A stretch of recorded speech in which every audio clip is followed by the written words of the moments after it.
Hey, good afternoon, everybody. This is Ben Jones with Badger for Bronson Coffee Roasters. Hey, how's it going? I'm going to be flipping this way today for our... sorry, I keep losing the signal there. I think we're going to be good. All right. Today we're going to be talking about grinders. This is the Baratza... There we go. This is the Baratza Encore grinder. All right, let's see if it'll keep us around for a bit longer. I have my regular user, the Big Brother, the Baratza Preciso. Both are fantastic and amazing grinders. Then we also have, just for kicks, a little hand mill because it's fun. Sorry about that. This was the first grinder I ever got. We're using a lot of bandwidth today. Everybody working from home, I suppose. Then after this grinder, I got the Capresso Infinity, which I gifted to my brother-in-law so he can make better coffee at home. Sorry there, let's get you locked in. My goodness, all the technical difficulties today. All right, but we're going to be talking about grind size and why it matters. Using that Baratza Encore as our reference point, we're going to look at the different sizes of grounds.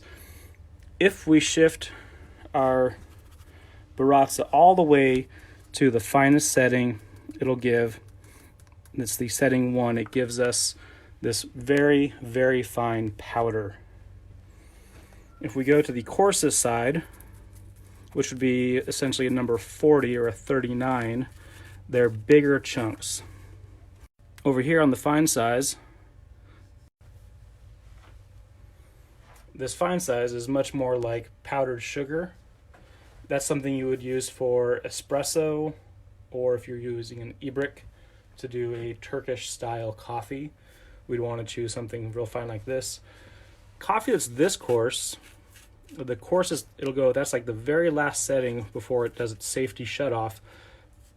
That's something we might use for cold brew if we were going to give a 24-hour steep.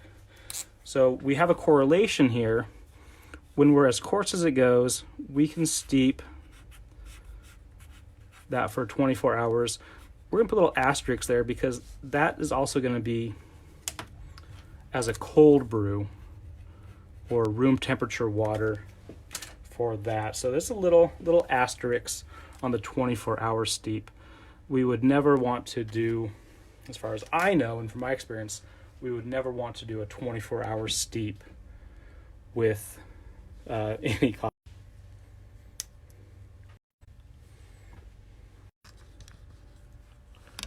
All right, I keep getting a bunch of glitches on the network. Hopefully it's finished.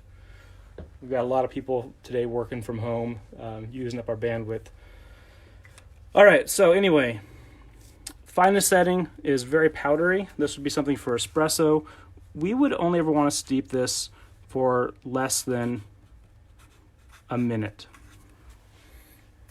For most of our brewing devices, the longest steep time we're going to have would be 8 minutes with hot water and something very coarse. So let's talk a little bit about why this matters.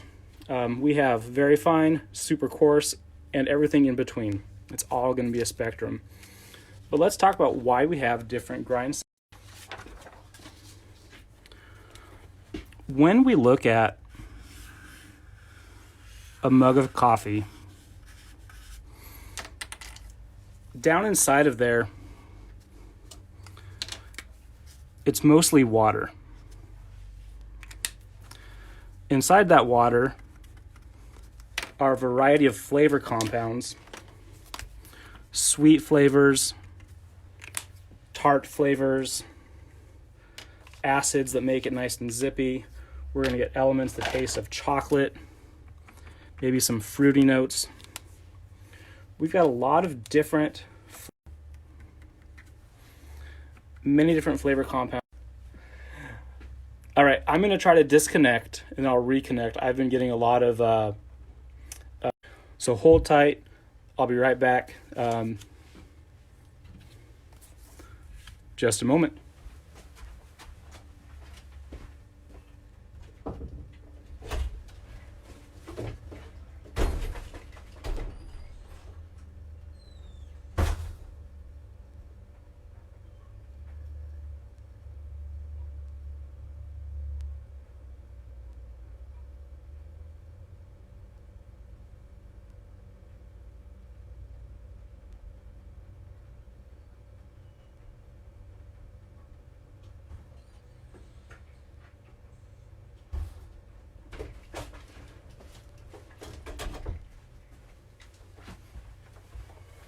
Okay, sorry about that.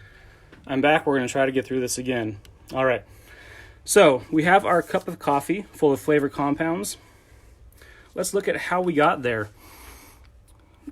What's in our mug is essentially elements from a coffee bean plus some hot water. That's what we're drinking.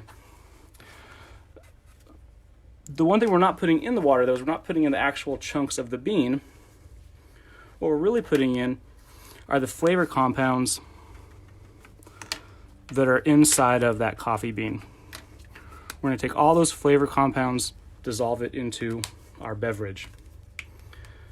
The hot water we add is going to let us do that. So we're going to take this bean and we're going to send it through our grinder. And that's going to give us, essentially, we'll just call that a coffee particle. The coffee particle itself is made up of all of these little honeycomb-shaped woody fibers. And that's the substance. That's the substance of the coffee. That's the structure of it. Approximately 1/3 of the mass is soluble with water. We're going to be a lot happier if we pull out approximately 18 to 22% of the soluble material, or of the total mass. That's bonus points right there for. All right, really sorry for all the glitches. There's another one. These numbers, you don't need to know it. It's just some fun stuff to think about. What we're interested in is this. This is our little singular coffee particle. We're going to add hot water to that, and we're going to let the coffee brew.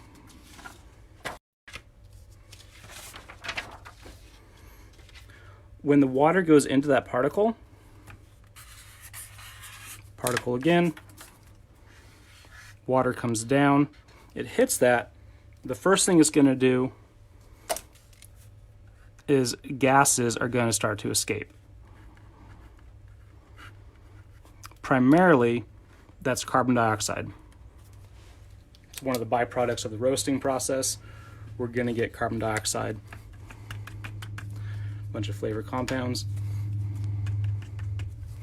The second thing that's going to happen, once those gases escape, the water is going to penetrate into the core of the particle, and as it begins to fill up that particle, it provides a highway for the flavor compounds to migrate outward. Essentially, it's just a dissolving action. We call it extraction. And that's what makes our coffee delicious. When we get all of these really nice flavors, we catch those into our mug, and we got a good morning and an even better afternoon. Get this back to our grind size. Are very small, it doesn't take a lot of time for our water to go in and for the flavors to come out. If our particles are bigger, it takes a lot more time for that water to get in and for the flavor particles to come out.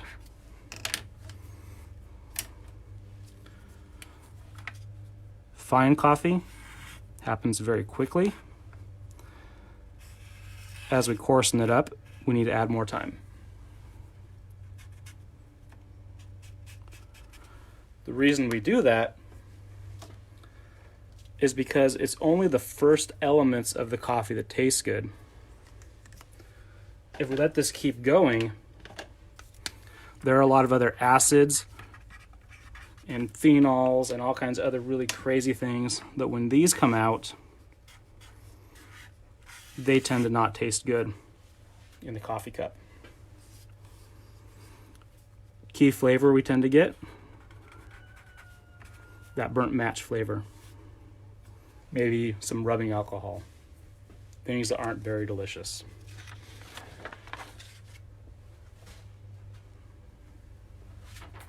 Let's come back to our grind chart. Depending on your brew method, you're going to match your grind size to the amount of time it takes for that brew method to process. The best bet is always to have a nice quality grinder at home. Again, we like the Capresso Infinity. We like the Baratza Encore. The Baratza line is one of our favorites. They're very dynamic, they're very versatile. You can do a lot of things with them. So, if you're brewing coffee, with this fine coffee, we're looking really at espresso,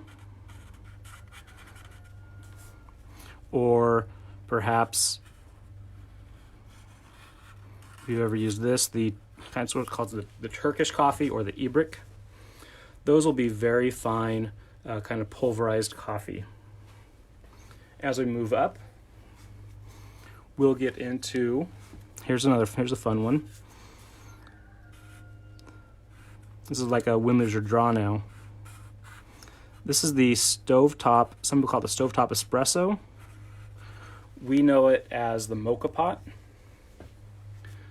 That's going to be also a fairly fine coffee. Beyond this, we're now going to enter into the world of the auto drip brewers. This is your Bonavita coffee brewer. This is the one where you put your water up here, push the start button, and it does it for you. Yeah, we all like those. This is going to be, really, you're going to be hitting anywhere 4 to 6 minutes, depending on your specific brewer and your dose. But that's going to be kind of the next thing after our very fine. If we coarsen up a little bit more, we're going to start getting into the world of most of your single cup pour overs, the Melita filters. I see somebody asking about French press. We're going to be getting there real quick. We're headed our direction. This is going to be V60s. This is going to be the Melitas. If you have a Kalita, the Kalita Wave. Only slightly more coarse than you would do for auto drip. Then we're going to enter into the and there's a very poorly drawn Chemex.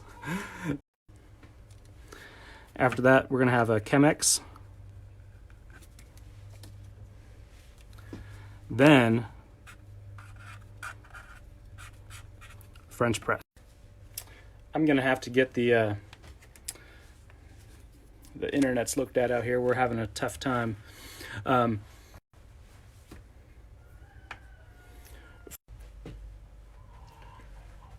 For the French press, we want to be something more coarse than Chemex, not quite as coarse as cold brew. If you're using a Baratza grinder, I'm going to be hovering probably around the 20 to 25, not quite up to 30.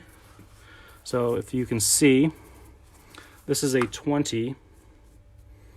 It's going to be chunky. Think about real chunky peppercorns if you have a pepper mill at home. French press, you want to be nice and chunky, then give it the long 4 to 8 minute steep. Josh did a nice video this morning. Oh, these glitches. I really apologize.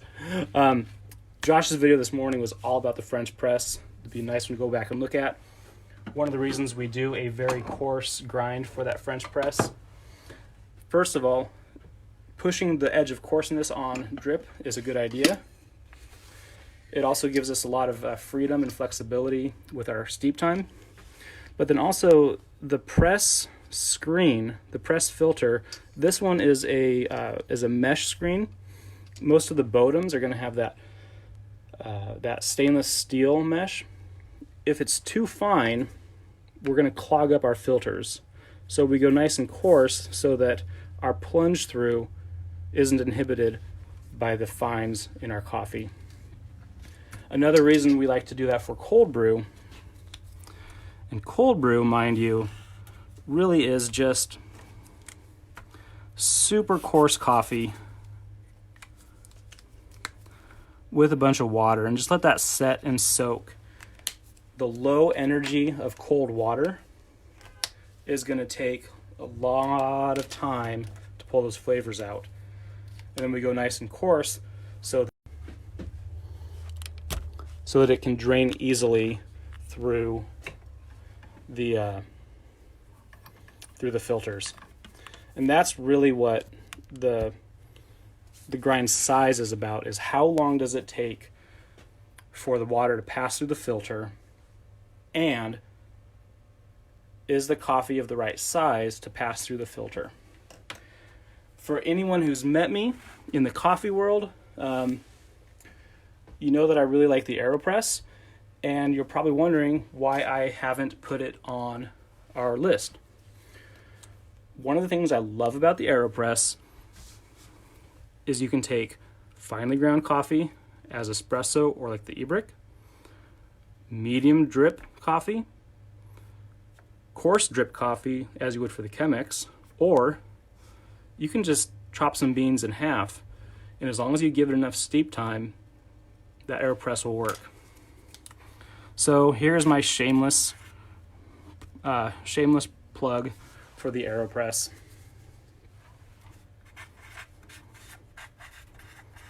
It is good for all of them, depending on the particle size you're going with. All right. So again, grind size matters. The larger the chunks, the more time you're going to want to give to let those flavors come out. If there's any confusion, my favorite fallback is to think about if you're baking. So we have our oven set to 350 degrees, and we're going to put whatever's on this baking sheet is going to be in there for 7 minutes. I'm not a baker, so I don't know if that's a reasonable time, but it sounds good to me.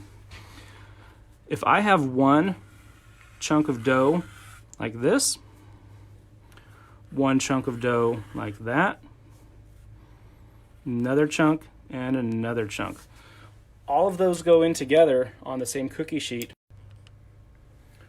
We're going to have very results. These will be sad and burnt little cookies there. That's no good. This one will be cooked on the outside but raw in the middle.